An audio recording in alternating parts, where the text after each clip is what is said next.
परमपिता परमात्मा सर्व सृष्टि रचनहार कुल मालिक कबीर देव, कबीर प्रभु, अल्लाह कबीर, गॉड कबीर अपने सतलोक को त्याग कर अपने सत्यलोक से चलकर इस काल के लोक में आते हैं, क्योंकि उस परम पिता की प्यारी आत्माएं इस काल के जाल में फंसकर कष्ट उठा रही हैं। अपने माता पिता को ही अपनी संतान का दुख होता है, उसी को विशेष चिंता होती है। ठीक है, कोई निकटतम संबंधी होते हैं उनको भी दुख होता है, परंतु जो माता पिता को दुख होता है वो अन्य को नहीं हो सकता। जो चिंता किसी का बालक बिगड़ जाता है, किसी का बालक शरारती हो जाता है या किसी कुसंगत में फंस कर वो शराबी कवाबी बन जाता है, चोर लुटेरा बन जाता है, तो माता पिता की चिंता बढ़ जाती है। उनका भरसक प्रयत्न रहता है किसी प्रकार भी मेरा बालक फिर से सुधर जाए और वापस आ जाए, अपना नेक नीति से रहे, तो वो अंतिम श्वास तक अपने पुत्र या पुत्री की यही चिंता बनाए रखता है कि परमात्मा किसी भी तरीके से ये बालक फिर से मेरे पास आ जाए। पुण्यात्माओं, हम कबीर परमेश्वर के बच्चे हैं। हम पूरे जितने भी प्राणी हैं, चींटी से लेकर हाथी तक, रंग से लेकर राजा तक, पूरी पृथ्वी अनंत, ये सभी ब्रह्मांडों में जितने भी प्राणी हैं, ये सभी हम एक परमात्मा कबीर जी के बच्चे हैं और वही हमारे लिए भटक रहे हैं। कबीर साहब कहते हैं, इस काल भगवान ने ऐसा अंधा बना दिया इस आत्मा को, ये मुझे नहीं पहचान पा रही। परमात्मा कहते हैं, मैं रोवत हूं सृष्टि को, सृष्टि रोवे मोहे, गरीबदास इस वियोग को समझ नहीं सकता कोई।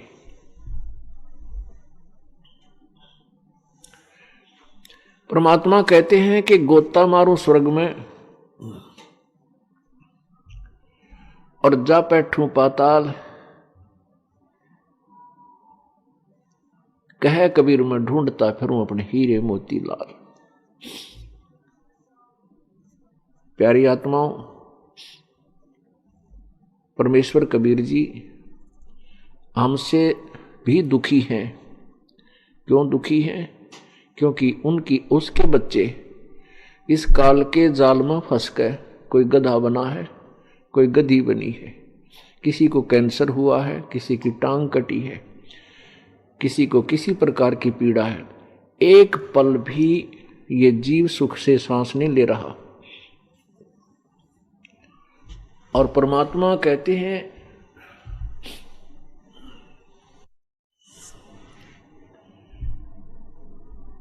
परमात्मा आकर बताते हैं कि जिस सुख को तू सुख मान रहा है, ये भोले प्राणी, ये सुख नहीं है। किसी के पास संतान है, जिसके पास संतान नहीं है वो नो सोचा है कि संतान वाला बहुत सुखी, भगवान मुझे भी एक संतान दे दे। और जिसके पास संतान है तो उसके पास धन नहीं है, तो यूं सोचा है परमात्मा धनवान सुखी, मेरे पास कुछ संपत्ति हो जाए तो मेरा भी ठीक काम चल जाए, मैं सुखी हो जाऊं। पुण्यात्मा, जिसके पास ये माया है उसकी स्थिति से आप परिचित हो जाइए। कभी कोई मित्र हो, कोई रिश्तेदार हो, उसके अंदर गहराई से जाइए। उसको सौंपने में भी सुख नहीं है जिसके पास संपत्ति और माया है। या तो कोई घर में बीमारी, या कोई फैक्ट्री या कंपनी में कोई ऐसा सिरदर्द पैदा रहेगा, रात में भी टेबलेट लेकर सोना पड़ेगा उसको, नींद की। और अन्य प्राणियों को, जो गरीब, जो दारिद्र हैं, जिनके पास धन नहीं है, उसको वो बहुत सुखी नजर आता है, क्योंकि बड़ी बड़ी कार के अंदर चल रहा है, हेलीकॉप्टरों में चलता है।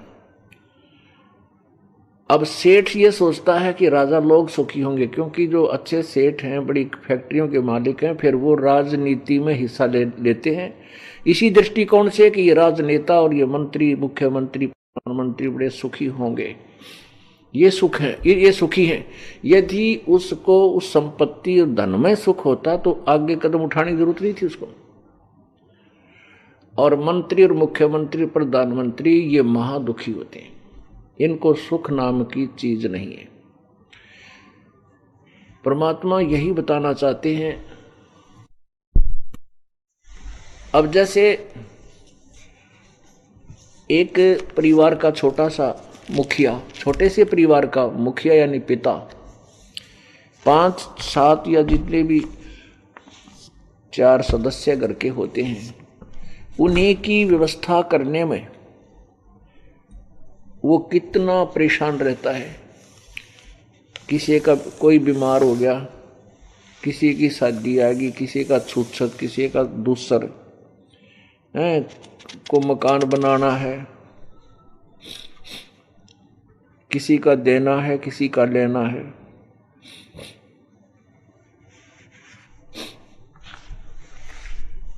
तो वो एक छोटे से परिवार का प्रधान, स्वामी, पिता, वो सुखी नहीं। और राजा तो एक बड़े क्षेत्र का पिता हो जाता है, उसकी तो बहुत बड़ी प्रजा, पिता, पति, संतान रूप होती है, तो वो स्वप्न में भी सुखी नहीं है। हाँ ठीक है, उसके सामने कर्मचारी अधिकारी सलूट मारते दिखे, जब चल आगे पाछे कई काफला गाड़ियों का चलता दिखा है, तो हमने ऐसा लगा है कि ये बहुत राजा बहुत सुखी। राजा स्वप्न में भी सुखी नहीं है, क्योंकि ये लोक सुख का नहीं है, या सुख नाम की चीज नहीं है। परमेश्वर कबीर जी कहते हैं, झूठे सुख को सुख कहे ये मान रहा मन मोद, ये सकल चबीना काल का भाई, कुछ मुख में कुछ गोद। इस झूठे सुख को सुख कहे ये मान रहा मन मोद। कति झूठा सुख। आज मान ले आपके किसी के पास कार है, कोठी है, कोई फैक्ट्री लगा रखी है, हेलीकॉप्टर में चलता है, और कभी भी किसी भी कारण से श्रीरंत हो सकता है, किसी भी कारण से देहांत हो जाता है। पहले तो उस जीवन में कति सुख नहीं, स्वप्न भी सुख नहीं संसार में। पुण्यात्माओं, इस दास ने जब परमात्मा की महिमा, ये वाणी सुनी, और फिर इस परमात्मा की वाणी से इस संसार को तोला, तो उसी दिन से हृदय में यह बात पक्की जो है ना, दृढ़ता के साथ समागी कि यहाँ कोई जीवन नहीं है जीव का। आज राजा है, एकदम मृत्यु हो जाती है, फिर 84 लाख योनियों में गधा, कुत्ता, सुअर, और तेरा गजब हो। बता के सुख हुआ। मान लीजिए 10 वर्ष राजा रह गया और खूब बकवाद गढ़ ली, और फिर मृत्यु के पास गधा बन गया। बताओ, राज वाला सुख तो 10 वर्ष का, और गधे का दुख मेरे ख्याल में 20 वर्ष का। ओ तेरा गजब भाई। उसके बाद एक गधे के मान ले एक का जीवन में पीछा छूट जाए तो भी देखी जा, ना जाने लगातार 10 जन्म गधे के हो जा, फिर कुत्ते के हो जा, फिर सूअर के, क्योंकि फिर तो एक डाउनवर्ड स्टैंड बन जाता है इसका। इसलिए परमात्मा हमें समझाना चाहते हैं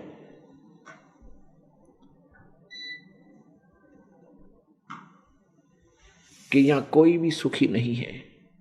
इस झूठे सुख को सुख है ये मान रहा मन मोद, ये सकल चबीना काल का, कुछ मुख में कुछ गोद। जैसे आप कल के सत्संग में सुना था आपने,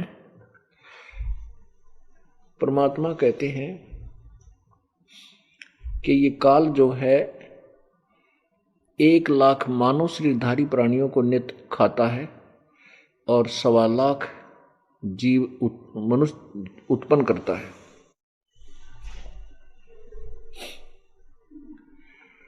क्योंकि इसको श्राप लगा है 1,00,000 मानव शरीरधारी प्राणियों को नित्य खाने का, उसके लिए इसने अपने तीनों पुत्रों रजगुण ब्रह्मा, सतगुण विष्णु, तमगुण शिव जी को एक एक विभाग दे रखा है।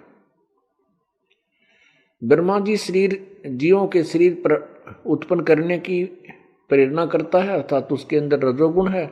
उस रजोगुण से प्रभावित होकर के ये प्राणी संतान उत्पत्ति करता है। जीव के बस की बात नहीं है। जैसे ब्रह्मा विष्णु महेश अपने लोक में रहते हैं, इनकी राजधानी है ऊपर के लोकों में, और उनका जो उनके गुणों का जो प्रभाव है, उनकी जो रेंज है, उनकी अक्षमता जो है, उसका प्रभाव जो है, उसकी रेंज इन तीनों लोक, पृथ्वी लोक, पाताल लोक और स्वर्ग लोक में है। जीव के बस की बात नहीं है कि वो इन गुणों से प्रभावित ना हो। जब तक परमात्मा के इस सत्संग तत्व ज्ञान रूपी वचनों का एंटीबायोटिक ये कोर्स उपचार ना हो और परमात्मा की सत्य भक्ति जब तक जीव नहीं करेगा, तब तक ये प्रभाव निष्क्रिय नहीं हो सकता। तो जैसे कमरे में, मकान में 3 कमरे हों, 4 हों, और रसोई में छौंक लगा दिया मिर्चों का सब्जी में, और उसकी महक हवा के झोंके से उन पूरे परिवार में फैल जाती है, न पूरे घर में फैल जाती है, और जहां भी जो प्राणी बैठा है घर का सदस्य, वो उसको छींक आनी शुरू हो जाती है। अब उसके बस की बात नहीं वो छींकों को रोक सके। इसी प्रकार इस काल भगवान ने अपने तीनों पुत्रों में एक एक गुण भर दिया। रजगुण ब्रह्मा बना दिया, सतगुण विष्णु बना दिया और तमगुण शिव जी को। इन तीनों की रेंज, इन तीनों का जो प्रभाव है और उनका जो अक्षमता है, उनकी रेंज है, इन तीनों लोकों में अपना पूरा काम कर रही है, जिसके प्रभाव से प्राणी संतान उत्पत्ति करता है। हर प्रत्येक प्राणी, चींटी है, चाहे हाथी है, मनुष्य है, कोई भी प्राणी है, ये उस रजोगुण के प्रभाव से और फिर रजोगुण के प्रभाव से यहाँ की संपत्ति आदि को संग्रह करने में लग जाता है। उसके बाद सतिथि जो है वो भगवान विष्णु का गुण है, सतोगुण। उसे सतिथि बनी रहती है, जैसे आपस में प्यार, मोह, ममता, संपत्ति में मोह, पति पत्नी का मोह, पुत्र अपनी संतान में मोह, माता पिता में मोह, मित्रों के अंदर लगाओ। तो ये जो आप यहाँ रोके रखने के लिए, यहाँ से मन ना हट जा, ये यहाँ से भागने की चेष्टा ना करे, इस करके यह सतिथि बनाने का गुण सतोगुण है, जो भगवान विष्णु के अंदर काल ने स्थापित कर रखा है। अर्थात विष्णु जी जो है सतगुण युक्त बना रखे हैं। और तीसरा गुण तमोगुण है, यह आपने पता है। तमोगुण में आके इंसान ना जाने के जुल्म कर डाला, कितने प्यारे मित्र का लठ मार दी थोड़ी सी बात पे। तो ये संहार करने की जो शक्ति यानी गुण है, ये भगवान शंकर में भर दी। तीनों से ये अपना काम चला रहा है, अपना आहार बनवा रहा है। इसलिए परमात्मा कहते हैं झूठे सुख को सुख है, ये मान रहा मनमोद, ये सकल चबीना काल का, भाई कुछ मुख में कुछ गोद। कुछ तो आज खा लिए 1,00,000, और जो शेष बचे हैं वो गोदी में हैं। गोदी का मीन है, उनको पाल पोस रहा है और फिर समय आने पर उनको खा लेगा। परमात्मा कहते हैं हमने केवल सुख यहाँ ऐसा मान रखा है, जैसे एक व्यक्ति के 3 पुत्र थे, उसके 2 मर गए। एक व्यक्ति के 3 पुत्र थे, उसका 1 पुत्र मर गया, उसकी एक की मृत्यु हो गई। एक व्यक्ति का एक ही पुत्र था, उस एक की ही मृत्यु हो गई। अब जिसके 3 पुत्र थे और 2 की मृत्यु हो गई, उसको किसी ने समझाया, जैसे किसी के यहाँ मृत्यु हो जाती है, बहुत से कुल के लोग, मित्र, रिलेटिव आकर के उसको सांत्वना देते हैं। तो वहाँ बातें चलती हैं, कहते हैं भाई ये तो आप देखो, आपके तो एक तो बच गया, 2 लड़के मर गए। उस अमुक व्यक्ति का एक ही बेटा था और 20-22 वर्ष का होकर के वो मर गया। भाई यहाँ तो एक से एक दुखी है। तो जिसके 2 बेटे मर गए थे, मृत्यु हो गई थी 2 बेटों की, एक शेष था, उसने अपने दुख को हल्का कर लिया कि चोखा है भगवान, मेरे तो एक तो बच गया, उस बेचारे का एक भी नहीं बचा। यानी उसको उसके दुख से तुलना कर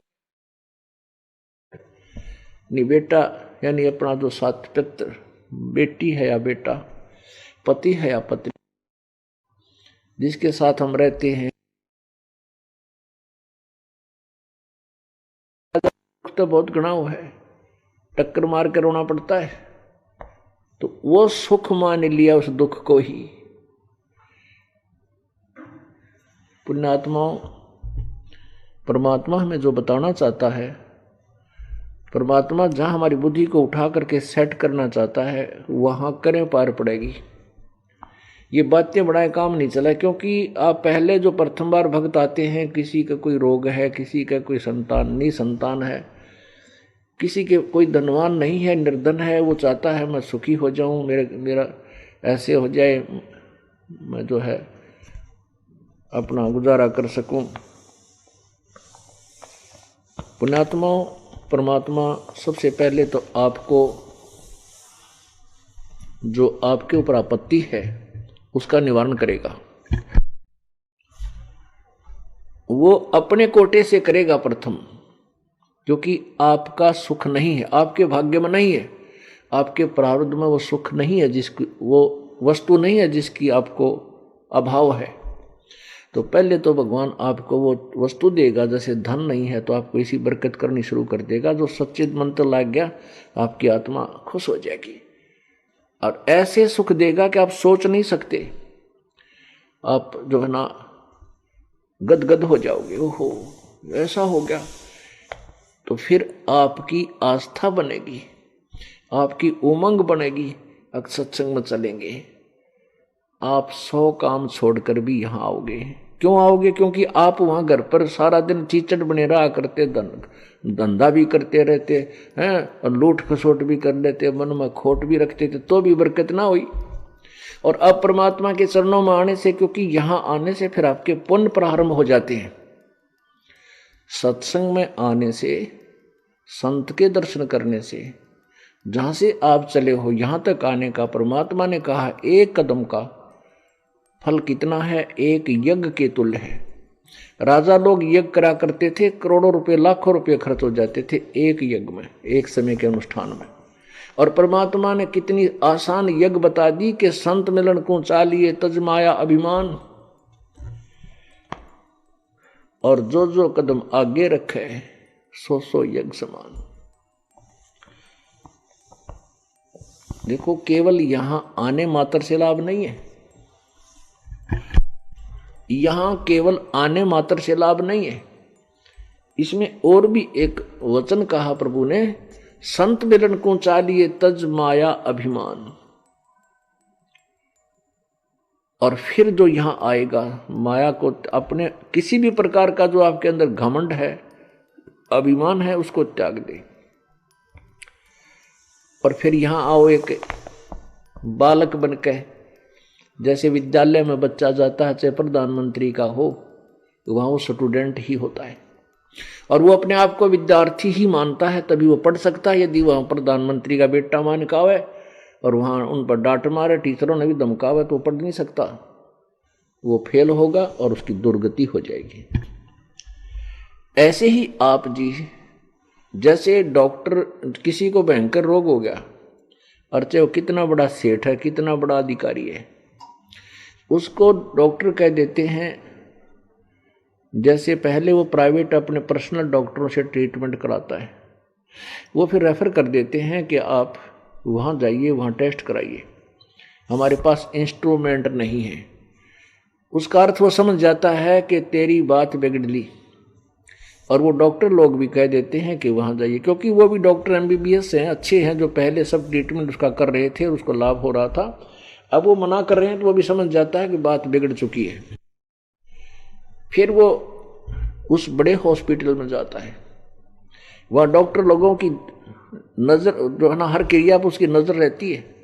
डॉक्टर लोग उसकी हर क्रिया को चेक करके देखते हैं, शरीर के बॉडी के अंग को, फिर आपस में बातें करते हैं, उसका नज़र रहती है कि ये क्या बात कर रहे हैं। फिर वो कहते हैं कि जाइए आप ये टेस्ट कराइए, उठ के चल पड़ता है। उस समय ये नहीं सोचता कि मैं कितना बड़ा सेठ हूँ या मैं बड़ा अधिकारी हूँ, उस समय वो अपने आप को एक रोगी समझता है और उसको अपनी मृत्यु स्पष्ट दिखाई देती है। तो उसको जहां लेटने को कहा जाता है वो तुरंत लेट जाता है, जो भी वस्त्र निकालने को कहा जाता है वो निकाल देता है। उस समय उसमें कोई नखरा नहीं होता। ठीक इसी प्रकार जब आप सत्संग में आते हो, आपके अंदर किसी प्रकार का भी नखरा नहीं होना चाहिए। आप एक ऐसे हॉस्पिटल में आए हो कि आपके जन्म मरण का रोग, जो दीर्घ रोग है, ये कटेगा, और आपके अन्य जो साधारण रोग हैं, संतान और संपत्ति और शारीरिक कष्ट, आध्यात्मिक कोई क्रियाएं जो के कारण जो दुखी है, तीन ताप, ये भी आपके साथ में कटेंगे। एक और होता है, एक ध्यान रखना इन बातों को जो दास आपको बता रहा है, ये टू दी पॉइंट बातें हैं। परमात्मा की प्राप्ति में ये आपके बिल्कुल 100% सहयोगी हैं, और एक भी नियम का पालन नहीं करोगे उतनी कमजोरी आप पर रह जाएगी। जैसे आपने उपदेश प्राप्त कर लिया, उपदेश प्राप्त कर लिया तो फिर परमात्मा, उपदेश का अर्थ हो गया कि आपने इस हॉस्पिटल में अपना जो है प्रवेश पा लिया, आप एडमिट हो गए इसमें।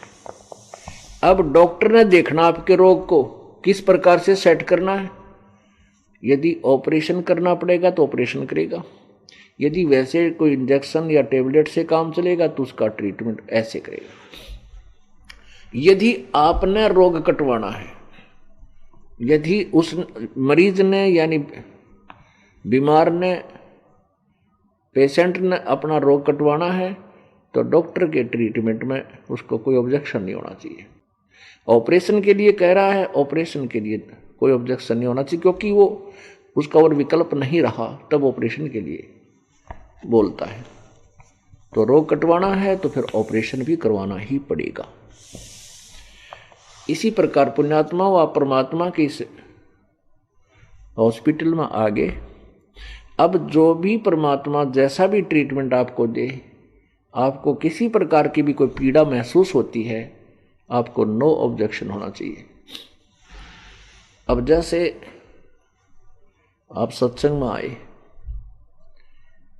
और आप आज ही उपदेश लिया, रास्ते में आपकी किसी कारण से या घर जा करके आप किसी कारण से दुर्घटनाग्रस्त हो गए और टांग टूट गई, आपको ये महसूस करना चाहिए कि जब परमात्मा का नाम ले लिया, ट्रीटमेंट शुरू हुआ। अब ट्रीटमेंट शुरू हुआ है, इसका मतलब ये नहीं है कि आप आज ही स्वस्थ हो जाओगे और आज ही सभी आपत्तियों से बच जाओगे। हाँ, इतना अवश्य होगा क्योंकि ट्रीटमेंट शुरू हो गया, आपका उपचार शुरू हो चुका है, आपको और हानि नहीं होगी। और ऐसे टांग टूटी है तो समझो आपकी जान न जानी हो, वह टांग टूटन में बच गई। यानी क्योंकि आपका कोई ऐसा भयंकर कर्म था, जानलेवा हो, परमात्मा की शरण में आने से आपकी वो एक हल्की सी चोट में, छोटे से फ्रैक्चर में आपकी जान बच गई। डॉक्टर लोग ऐसा ही करते हैं। जैसे किसी की जान जानी हो, उसका जैसे कैंसर शुरू होगी पैर में, अंगूठे में, तो वो टांग काटेगा, चाहे घुटने मत काटनी पड़े, चाहे पिंडिया मत काटनी पड़े, और चाहे ऊपर जाकर जड़तें निकालनी पड़े, यदि वो जीवन चाहता है तो। ऐसे ही परमात्मा आपके, मान लीजिए आपने उपदेश ले लिया, और उपदेश लेते ही आप ये मत समझना कि हम भगत बन गए और हम सभी कुछ परमात्मा आज के बाद हमारा कांटा भी ना लगने दे, नहीं लगने देगा, कोशिश तो यही रहेगी प्रभु की। लेकिन हम उन सभी जो नियम हैं उन पर खरे नहीं उतर पाते। प्रारंभ में कोई न कोई मन में दोष खोट बना ही रहता है, अविश्वास भी रहता है। तो ऐसे इसके दौरान आपको कोई ऐसी घटना भी घट जाती है, वैसे तो नहीं घट सकती, गारंटीड बात है, लेकिन वो कोई अपनी त्रुटि, अपनी कोई कमजोरी या वीकनेस, किसी प्रकार का भी कोई फाउल पॉइंट हो जाने से हो जाता है, तो परमात्मा जो करता है उसको समझो कि डॉक्टर कभी भी अपने पेशेंट का बुरा नहीं सोच सकता। तो जो भी छोटी मोटी हानि है उसको सहन करना पड़ेगा। लाभ कितना होगा आप गिनती नहीं कर सकोगे। तो इसलिए ये पॉइंट आपको इसलिए बताए जाते हैं कि आप भूल जाते हो कुछ दिनों में। आपको परमात्मा ने 4-5 कंटिन्यू सुख दे दिए और लगातार 2 दुख भी आ गए किसी प्रकार के हल्के फुल्के। जब तक आप ज्ञान से पूर्ण परिचित नहीं होते तो आप डगमग हो जाओगे। आप परमात्मा के हॉस्पिटल से निकल जाओगे, फिर आपकी मौत होगी।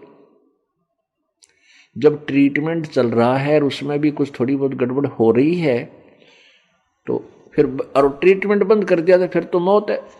इसलिए परमात्मा के दरबार में आने के बाद आपको नो ऑब्जेक्शन होना चाहिए। पहले ज्ञान समझो, ज्ञान समझकर फिर समाधान समझो कि हम क्या विधि बता रहे हैं, और फिर अन्य जैसे सदग्रंथ आपको यही दिखा दिए जाते हैं। आपको ये विश्वास हो जाएगा कि विश्व में न तो ये ज्ञान है और न ही ये भक्ति विधि और मोक्ष का समाधान है। जब आपको यहां आने पर भी और फिर भी कोई छोटी मोटी हानि होती है, फिर आप ज्ञान को आधार बनाइए, तब आप इस भगवान के मार्ग में, परमात्मा के इस ऑपरेशन थिएटर में निश्चल पड़े रहोगे। और निश्चल रहोगे तो आपका ऑपरेशन सफल हो जाएगा।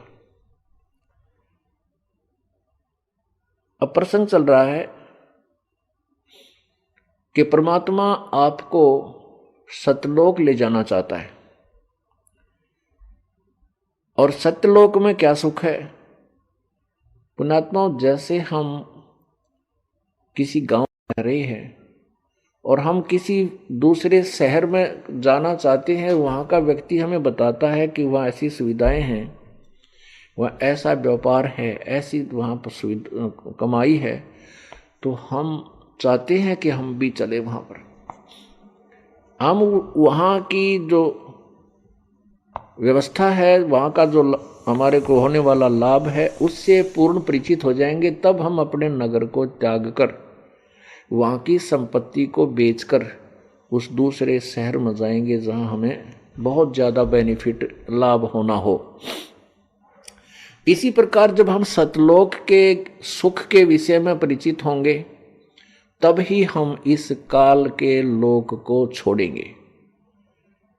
इसलिए बार बार आपको बताया जाता है कि यहाँ कोई सुख नाम की चीज नहीं है। तुम इसको सुख मानते हो। किसी का जिसका संतान नहीं है वो संतान से ही मानता है कि भगवान मेरे एक बालक हो जा, मैं भी सुखी हो जाऊं। जिनका संतान है उनने पूछ ले वो कैसे सुखी हैं।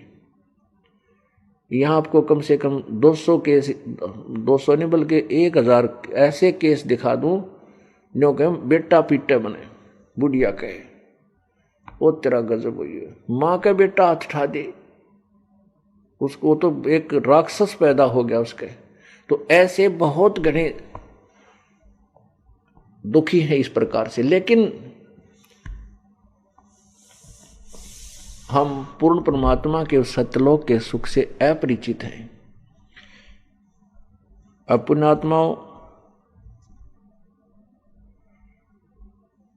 परमात्मा ये चाहता है कि ये प्यारी आत्मा मुझे पहचाने और इन प्यारी आत्माओं को, अपने बच्चों को मैं अपने घर ले जाऊं, वहां इनको कोई दुख नहीं। क्योंकि हम पहले सतलोक रहा करते थे, वहां हमें कोई कष्ट नहीं था, वहां हमारी मृत्यु नहीं होती थी, वहां कोई रोग नहीं था।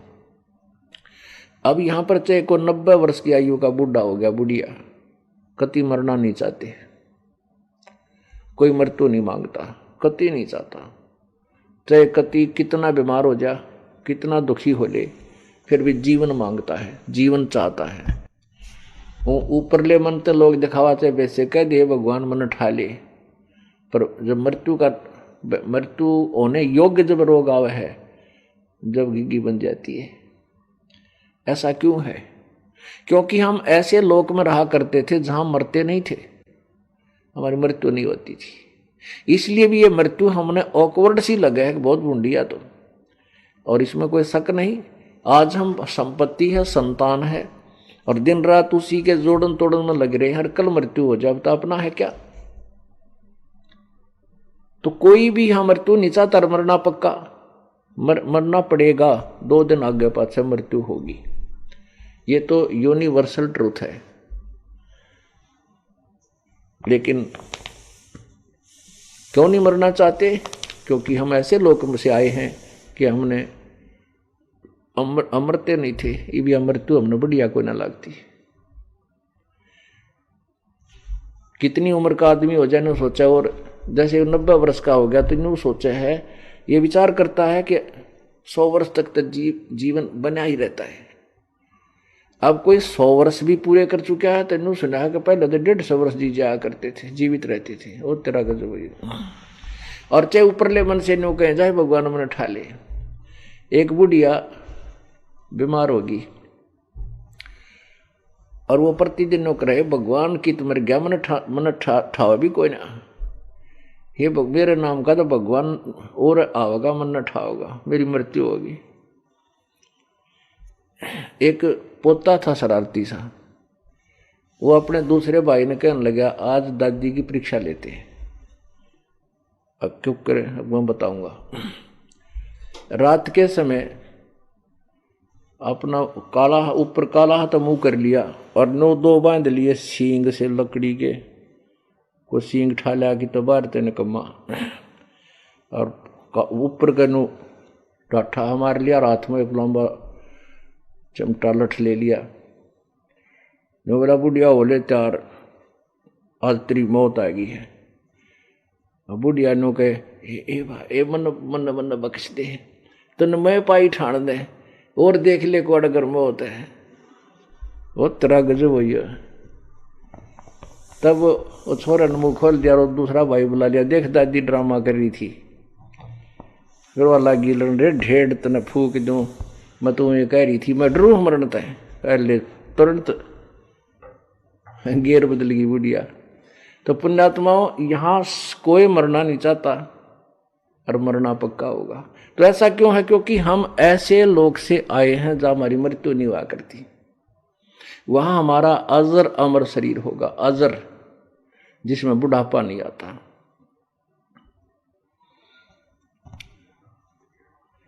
और मृत्यु और बुढ़ापा दोनों दीर्घ रोग। परमात्मा क्या बताते हैं? भाई तन दर सुखिया कोई ना देखा, भाई तन दर सुखिया कोई ना देखा, जो देखा सो दुखिया हो, उदय अस्त की बात करते हैं, मन सबका किया विवेका हो, सबका किया विवेका हो। भाई घाटे बाधे सब जग दुखिया, के गृहस्थी बैरागी हो, घाटे बाधे सब जग दुखिया, क्या गृहस्थी बैरागी हो। सुखदेव ने दुख के डर से गर्भ में माया त्यागी हो, गर्भ में माया त्यागी हो, तंदर सुखिया कोई न देखा। जो देखा सो दुखिया हो, उदय अस्त की बात करते हैं। मन सबका किया विवेक का हो, सबका किया विवेक का हो। जंगम दुखिया योगी दुखिया, तपस्वी को दुख दूना हो। जंगम दुखिया योगी दुखिया, तपस्वी को दुख दूना हो। आशा तृष्णा सबको व्यापे, कोई मैल ना सुना हो, कोई मैल ना सुना हो। तंदर सुखिया कोई न देखा, जो देखा सो दुखिया हो। उदय अस्त की बात करते हैं, मन सबका किया विवेक का हो, सबका किया विवेक का हो। भाई साच कहूं तो जग ना माने, झूठ कही ना जाई हो। साच कहूं तो जग ना माने, ये झूठ कही ना जाई हो। ब्रह्मा विष्णु ये शिव जी दुखिया, जिन ये राह चलाई हो। जिन ये राह चलाई हो, तंदर सुखिया कोई न देखा। जो देखा सो दुखिया हो, उदय अस्त की बात करते हैं। मन सबका किया विवेक का हो, सबका किया विवेक का हो। सुरपति दुखिया भूपति दुखिया, रंक दुखी बपरीती हो। सुरपति दुखिया भूपति दुखिया, रंक दुखी बपरीती हो। कहें कबीर और सब दुखिया, एक संत सुखी मन जीती हो। संत सुखी मन जीती हो, तंदर सुखिया कोई न देखा। जो देखा सो दुखिया हो, उदय अस्त की बात करते हैं। मन सबका किया विवेक का हो, सबका किया विवेक का हो। सुरपति दुखिया भूपति दुखिया, रंक दुखी बपरीती हो। सुरपति दुखिया भूपति दुखिया, रंक दुखी बपरीती हो। कहें कबीर और सब दुखिया, संत सुखी मन जीती हो। एक संत सुखी मन जीती हो, तंदर सुखिया कोई न देखा। जो देखा सो दुखिया हो, उदय अस्त की बात करते हैं। मन सबका किया विवेक का हो, सबका किया विवेक का हो। पुण्यात्माओं, परमात्मा कहते हैं तुम तो छोटे मोटे कोई एक मकान प्लाट न मांग कर सुखी मानते हो अपने आप को कि हम सुखी हो जाएंगे कि नहीं। उदय और अस्त के बीच जिसका शासन था, जहाँ सूर्य उदय होता है और जहाँ अस्त होता है, अर्थात पूरी पृथ्वी का शासक, वो भी दुखी। आप तो एक छोटे से कोई फैक्ट्री ला करके इस समय सुख मान रहे हो कि नहीं।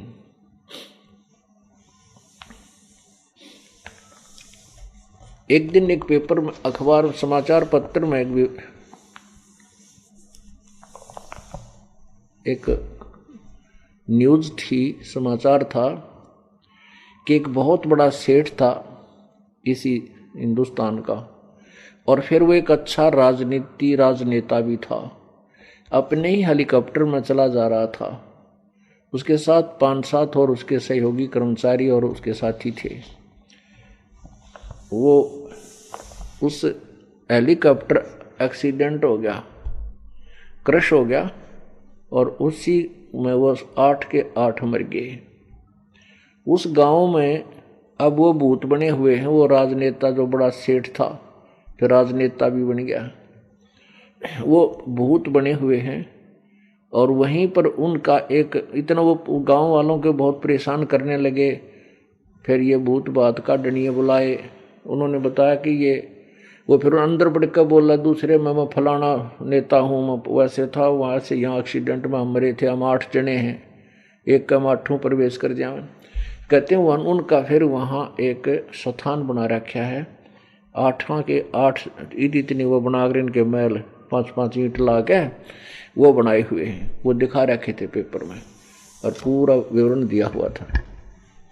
तो परमात्मा कहते हैं उदय अस्त की बात कर मैंने सबका करा विवेक का, मैंने सबका दूध और पानी छाड़ रखे, यहाँ कोई सुखी नहीं है।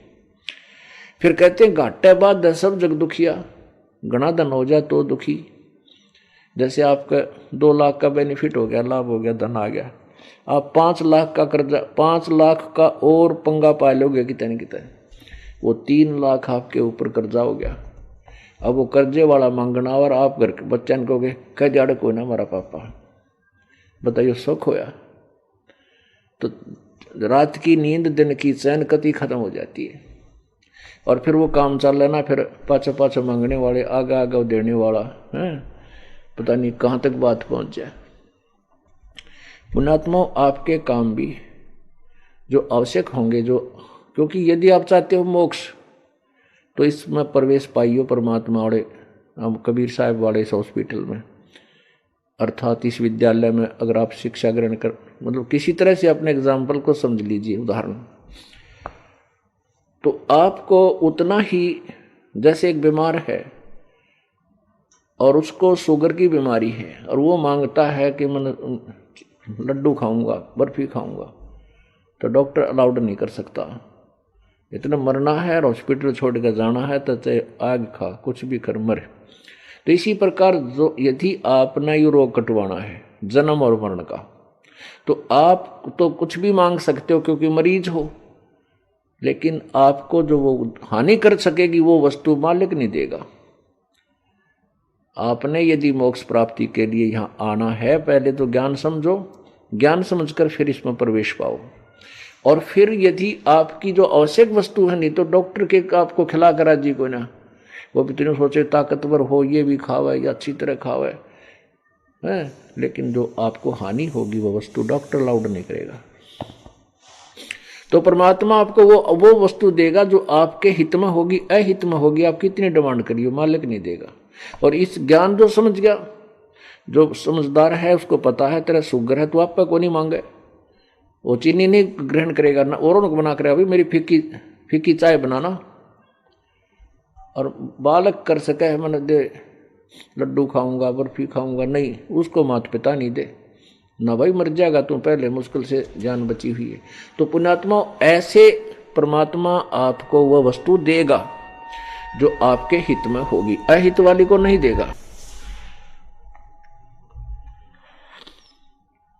तो क्या बताते हैं, घाटा बाद सब जग दुखिया, घाटा हो गया, हानि होगी तो वैसे नेचुरल दुखी, और बाद में भी यानी लाभ हो गया तो और दुखी, किधर गुटी लाने लग जाएगा या किसी के ला लट्ठम लट्ठा होकर बड़े मुकदमे कर बैठेगा, यानी उसको चैन कती नहीं। फिर कहते हैं सुखदेव ने दुख के डर से गर्भ में माया त्यागी हो। सुखदेव ऋषि को ज्ञान होया मां के गर्भ में, क्योंकि माता के गर्भ में प्राणी को अपने पिछले और आने वाले प्रारब्ध की पूरी जानकारी होती है। तो मां के पेट में ये प्राणी दिन रात यही प्रार्थना करता है, परमात्मा एक बार मुझे इस नरक से निकाल दे। हे प्रभु, पीछे मैंने बहुत गलतियां की हैं, आगे नहीं करूंगा। पीछे ऐसी ऐसी गलतियां की कि मैं आपको भूल करके संपत्ति और संतान के चक्कर में अपना जीवन बर्बाद कर गया और मेरे साथ कुछ नहीं चला। अब के प्रभु ऐसी गलती नहीं करूंगा।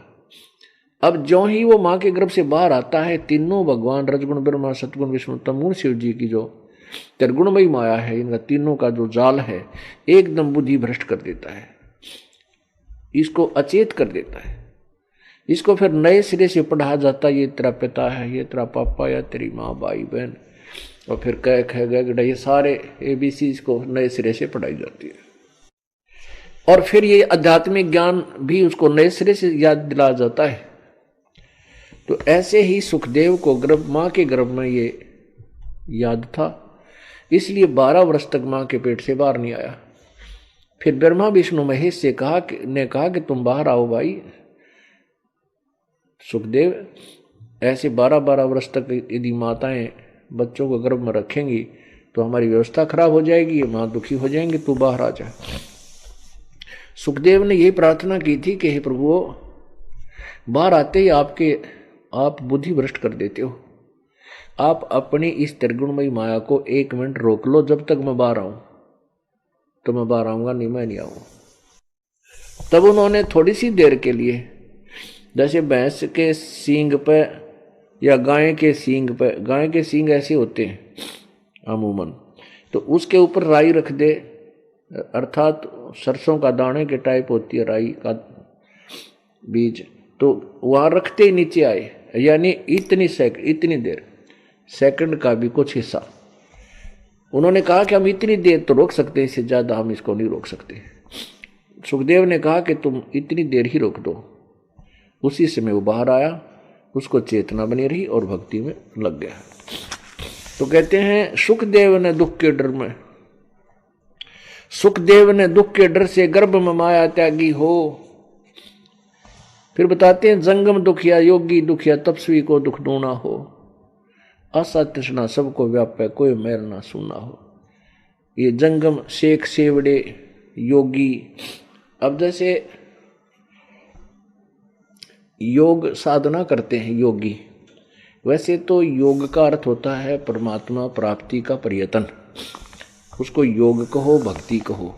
लेकिन हमने योग एक ऐसा रूटीन बन गया कि जो शारीरिक क्रियाओं के लिए हम क्रिया करते हैं, शारीरिक स्वास्थ्य के लिए प्राकृतिक क्रियाएं करते हैं, योग आसन, हम उसी को योगी कहने लगे। तो वो योगी दुखी, क्योंकि योग करने से, योगासन करना पाप नहीं कर सकते हैं, लेकिन केवल योग करने से मोक्ष नहीं, क्योंकि वो तो शारीरिक स्वास्थ्य में सहयोगी है, लेकिन मोक्ष तो नाम से होगा, भक्ति के करने से होगा। फिर कहते हैं तपस्वी को दुख दूना हो। अब तपस्वी पहले तो अपने शरीर को फूके, शरीर को पीड़ा देकर तप करता है, फिर अगले जन्म में वो राजा बन जाता है। राजा को चैन दिन रात नहीं होती, केवल घूटी शूटी लाकर अपना टाइम पास कर लेता है। माया मुया न जोड़े जागा, उसने भी लूट लो और यहाँ कोठी बना दो। ये कितने राजा हो कमर के जब किसी के पास चोरने साथ गई होता है, और आज देख लो कितना उसका कितना नामो निशान हो। तो ये स्थान ना तो संग्रह करके धरने का, और ये भूल जाओ कि आप मान ले किसी का लूट खसोट करके धन जोड़ कर धर गए, और एक ऐसी निकम्मा बेटा पैदा हो जाएगा, उसने आते ही खराब कर देगा कि तब शराब पीएगा, कहीं राजनीति में हो जाएगा, वहां बर्बाद कर डालेगा, बैठा देगा। वो जो पाप करे थे वो तो आपके साथ गए, संपत्ति दे के गए थे, वो बच्चे ने साफ कर दी। वह संपत्ति साथ गई नहीं, लेकिन वो पाप साथ चले गए, और साथ में जो भक्ति ना की वो मनुष्य जीवन व्यर्थ किया, वो हानि आपके साथ गई। अब कहते हैं साच कहूं तो जग ना माने, झूठ कही ना जाई हो। ये ब्रह्मा विष्णु शिव जी दुखिया जिन ये राह चलाई हो। पर अब जैसे पवित्र हिंदू धर्म में जन्म होने के कारण हम ब्रह्मा विष्णु में इसको सुप्रीम पावर माना थी, यानी बहुत बड़ी शक्ति, समर्थ शक्ति, पूर्ण परमात्मा, सबके रचने वाले, इन्हीं को मानते थे। अब परमात्मा कहते हैं ये भी दुखी। विष्णु जी का इतिहास पढ़ लो विष्णु पुराण में। नारद जी ने श्राप दे दिया, फिर देवताओं की लड़ाई होगी, विष्णु जी भी लट्ठम लट्ठा खूब लड़ाई करी। खुद कहता है विष्णु जी, जैसे आपने विष्णु पुराण में, दुर्गा पुराण में पढ़ा था कि या तो मैं तप करने पर लगा रहता हूँ, फिर बाद में राक्षसों के साथ लड़ता रहता हूँ, कुछ समय मिलता है तो रुक्मिणी के साथ सुख का समय व्यतीत कर पाता हूँ। आप पर स्वीकार करें, हम तो बहुत दुखी। फिर नारद जी के श्राप से श्री रामचंद्र रूप में विष्णु जी आए।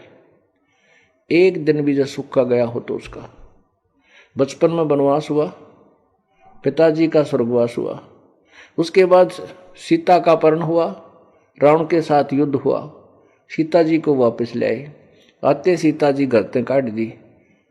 बेटा संतान कहीं है, पत्नी कहीं है, और आप कहीं है। वो व्यक्ति से सारी पृथ्वी का राजा, उसको सुख कति नहीं। तो परमात्मा कहते साच कहूं तो जग नहीं माने और झूठ कही तो झूठ कही ना जाई हो। ये ब्रह्मा विष्णु शिव जी दुखिया जिन ये राह चलाई हो, क्योंकि ये संसार ये काल की जो व्यवस्था है ब्रह्मा विष्णु महेश ही चला रहे हैं। कैसे चला रहे हैं कि उत्पत्ति सतिथि और संहार ये काल के जुगाड़ को जोड़े बैठे हैं और इनका पिता काल है, वो इन 1 लाख मानव शरीरधारी प्राणियों को नित आहार करता है। पुण्यात्माओं, जैसा कल आपको बताया था, धर्मदास तो 1 लाख दुहाई, ये सार शब्द कई बार न जाई, सार शब्द बार जो पढ़ी, ये बिचली पीढ़ी हंस नहीं तेरही। आप बिचली पीढ़ी के हंस हो। हंस किसे कहते हैं? वो पुण्यात्मा, जैसे हंस एक पक्षी होता है, वो पक्षी बुगले जैसा होता है, एक जैसा कलर, एक जैसी हाइट, सेम टू सेम। उनकी पहचान यही होती है, एक ही तालाब पर बुगला भी हो और वो क्या नाम है हंस भी हो, तो बुगला तो खाएगा मच्छी या कीड़े मकोड़े, घोगे व शंखले से, लेकिन हंस नहीं खाएगा। हंस तो वहां मोती की तलाश करेगा, मोती खाएगा। हंस पक्षी में एक और गुण दिया प्रभु ने। आप 1 गिलास दूध और 1 गिलास पानी मिक्स करके किसी पात्र में हंस के सामने रख दो, हंस उसमें चोंच डालेगा और दूध को पी लेगा, पानी को वहीं छोड़ देगा, जल को छोड़ देगा, वहीं निकाल देता है। दूध और पानी को भिन्न भिन्न करना दूध पानी छानने का एक गुण है। ऐसे ही वो हंस, वो भक्त आत्मा जो परमात्मा के चरणों में आ गई और सत भक्ति कर रहे हैं, उनको हंस कहा है। आपने दूध और पानी छान लिया कि भाई परमात्मा की भक्ति करनी पड़ेगी और यहाँ सुख नाम की चीज नहीं। और परमात्मा की भक्ति कैसे होगी? बुराई त्यागनी पड़ेगी, बीड़ी शराब मांस तम्बाकू चोरी ठगी जारी ये सब त्यागनी पड़ेगी और फिर आप भक्ति करोगे। तो ऐसे जब आप हंस बन जाओगे, उनको कहा है। तो ये बीचली पीढ़ी के आप इब हंस बनाए हैं। इस दास ने, परमात्मा ने ज्ञान दिया है और आपको ज्ञान के द्वारा अंदर से मांझ धो के साफ किया है, आपको हंस बनाया है। अब आप हंस, इस पिछली पीढ़ी में जितने भी हंस होंगे, हंस माने सत्य भक्ति के साधक और सब बुराइयों से दूर पूरी मर्यादा में रहने वाले को हंस कहते। नहीं तो ये और रह जाएंगे कांकर पत्थर हैं, बुगले हैं जो भक्ति नहीं करते, मांस मिट्टी शराब माया जोड़न में लगे रहे, वो तो बुगले समझो। वो भी मानव शरीर है, लेकिन हंस वो होते हैं जो सब बुराई त्याग कर सत्य भक्ति करते हैं। और आपने दूध और पानी छान लिया। आप दूध और पानी छानने के लिए आपके अंदर एक गुण दे दिया, इस दास परमात्मा कबीरदास साहिब के द्वारा दिया हुआ है तत्व ज्ञान। इसके द्वारा आपने दूध और पानी छान लिया कि भाई यदि ब्रह्मा विष्णु जी की पूजा करेंगे विष्णु लोक में जाएंगे, और जब पुण्य समाप्त हो जाएंगे वापस आएंगे, 84 लाख योनियों में भी भटकेंगे, क्योंकि ब्रह्मा विष्णु महेश ये तीनों नासवान देवता हैं। ये पूर्ण मुक्त नहीं है, अजर अमर नहीं है। यदि हम ब्रह्म साधना करते हैं, जो इनका पिता ज्योति निरंजन काल है जिसको ब्रह्म बोलते हैं, वो भी, उसकी भी मृत्यु होती है। गीता जी अध्याय नंबर 15 के श्लोक नंबर 16 में स्पष्ट किया है, क्षर पुरुष ये ब्रह्म है, अक्षर पुरुष ये परब्रह्म है, और इनके लोकों में जितने प्राणी हैं वो भी नासवान है और ये भी नासवान है। इसलिए 15वें अध्याय के गीता जी के श्लोक नंबर 17 में कहा कि उत्तम पुरुषत्व अन्य परमात्मा इति उदाहरते। यह लोक तरम अविश्य विभर्ति अव्यय ईश्वर है, जो तीनों लोकों में प्रवेश करके सबका धारण पोषण करता है, वो वास्तव में अविनाशी परमात्मा है और वो तो कोई और है, वो ऊपर वाले दोनों से अन्य है। यदि हम ब्रह्म साधना करते हैं, वेदों में उसका ओम मंत्र है, तो ओम मंत्र का जाप भी इनकम्प्लीट है, क्योंकि ओ गीता जी अध्याय नंबर 17 के श्लोक नंबर 23 में ओम तत्सत इति निर्देश है ब्रह्मण त्रिविध समर्थ है। ब्रह्मण माने सच्चिदानंद घन परम अर्थात पूर्ण परमात्मा के स्मरण का, भक्ति करने का ओम तत्सत ये एक मंत्र है यही इसी का निर्देश है। और इसको सुमरण करने की 3 प्रकार की विधि है जो ये दास बताएगा। तत्सत्य सांकेतिक शब्द हैं। ओम तत्सत ये कोई मंत्र नहीं है। ओम तो ब्रह्म का है, तत् और सत्य सांकेतिक है जो दास बताएगा। तो ये तीनों मंत्र मिल जाएंगे और मर्यादा में रहोगे। तीनों मंत्र मिल गए, नाम टूट गया, खंड, आप नहीं जा सकते 7 जन्म भी। तो इस प्रकार मर्यादा में रहना आखिरी सांस तक। और तीसरा नाम भी मिल गया, ये मत समझना तुम पार होगे, नहीं। उसके बाद अधिक रुचि हो, अत्यधिक आप यहां परमात्मा के चरणों में आए, भक्ति करें, मर्यादा को न अपने ज्ञान से नाम को खंड ना होने दें, तब आप